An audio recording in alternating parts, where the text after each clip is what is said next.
The collapse of atheism in the 20th century applies to political and social ethics as much as it does to the various branches of science.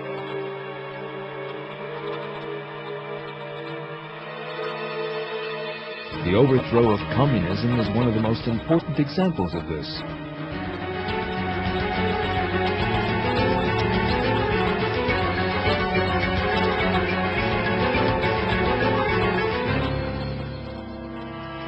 Communism was the major political result of the atheistic deviation of the 19th century. The founders of the ideology, Marx, Engels, Lenin, Trotsky, and Mao, all adopted atheism as their most fundamental principle. Communist regimes wished to spread atheism throughout society and destroy religious beliefs.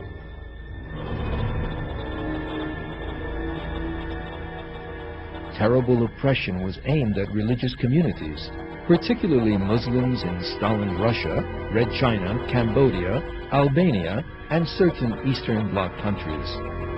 This even turned into genocide.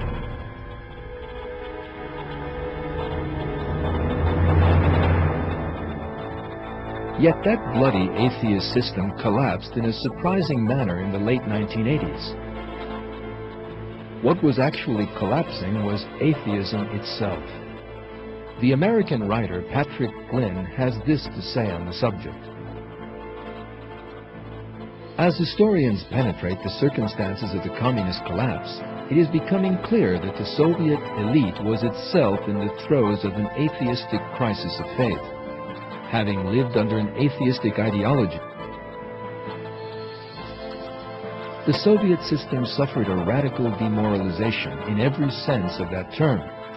People, including the ruling elite, lost all sense of morality and all sense of hope.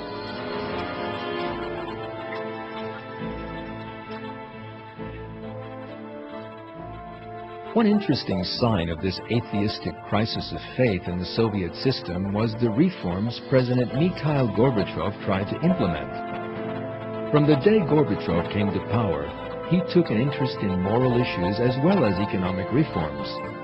He began by initiating a campaign against alcoholism, for example. He employed the old Marxist-Leninist concepts for a while in order to raise the morale of society. But seeing that this would serve no purpose, he began to speak of God in some of his speeches in the final years of his regime, despite the fact that he himself was an atheist. Yet these insincere words of faith were also no use, and the crisis of faith in Soviet society continued to grow. The result was the sudden collapse of the giant Soviet empire.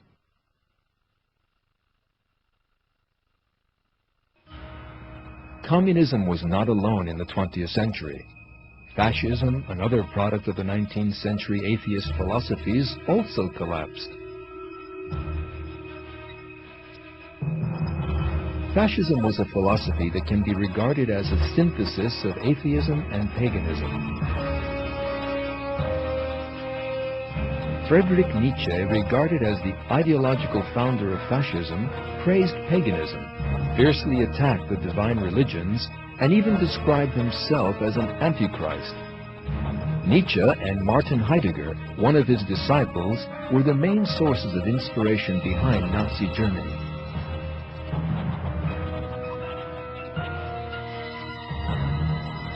These two thinkers' atheist philosophy, that was so full of praise for violence, gave birth to the terrible savagery of Nazi Germany. Once Hitler and his closest followers, who were all atheists, had turned Germany into a state of fear, they embarked on the bloodiest war in history. That slaughter, known as World War II, cost the lives of 55 million people. Members of different ethnic groups such as Jews, Gypsies, and Slavs, and people who fell foul of Nazi ideology, particularly religious figures, were exterminated in the concentration camps the Nazis set up during the war years.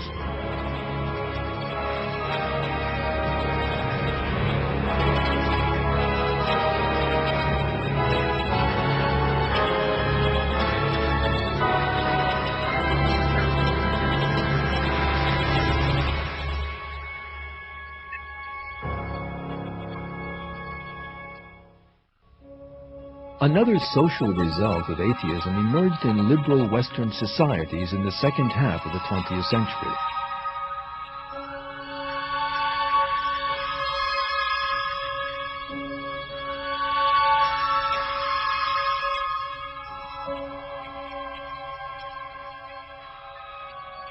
Young Westerners raised in Christian families developed an angry, anti-religious movement under the influence of atheist ideologues such as Darwin, Marx, and Freud.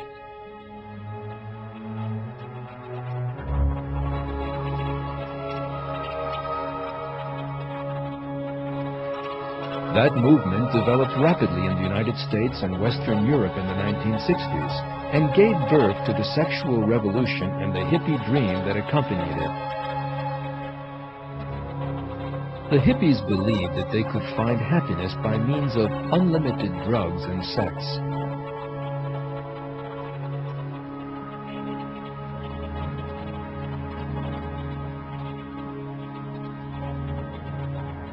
These young people who poured onto the streets to the words of John Lennon's song, Imagine, in which he spoke of a world with no countries and no religion too, were actually undergoing a mass deception. In fact, a world without religion actually brought them to an unhappy end. The hippie leaders of the 1960s either killed themselves or died from drug-induced comas in the early 1970s. Most of the young people who found themselves on the missing list on police station walls were the victims of drugs.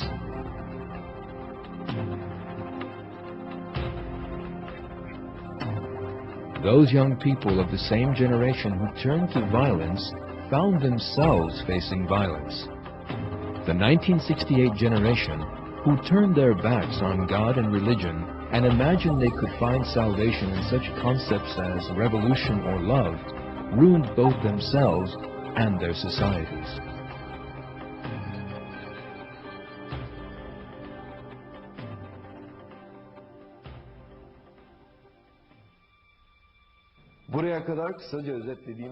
The information we have so far briefly summarized clearly shows that atheism is undergoing an inevitable collapse. In other words, mankind is turning to God. This truth is not restricted to the political and scientific fields we have discussed here. From politicians to film and pop stars, many opinion formers in Western society are more religious than before. There are now many people who have seen the truth and believe in God after living for years as atheists. That is what makes our age such an important one. Atheism, which people have tried for hundreds of years to portray as the way of reason and science, is proving to be mere irrationality and ignorance. Materialist philosophy attempts to use science for its own ends, and yet it is science that is actually destroying it. It is inevitable that that should happen. Atheism is the greatest irrationality possible. The Quran stresses the error of those who deny the existence of God.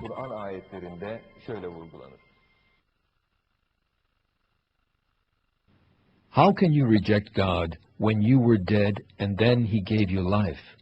Then He will make you die and then give you life again. Then you will be returned to Him. It is He who created everything on the earth for you, and then directed His attention up to heaven and arranged it into 7 regular heavens. He has knowledge of all things.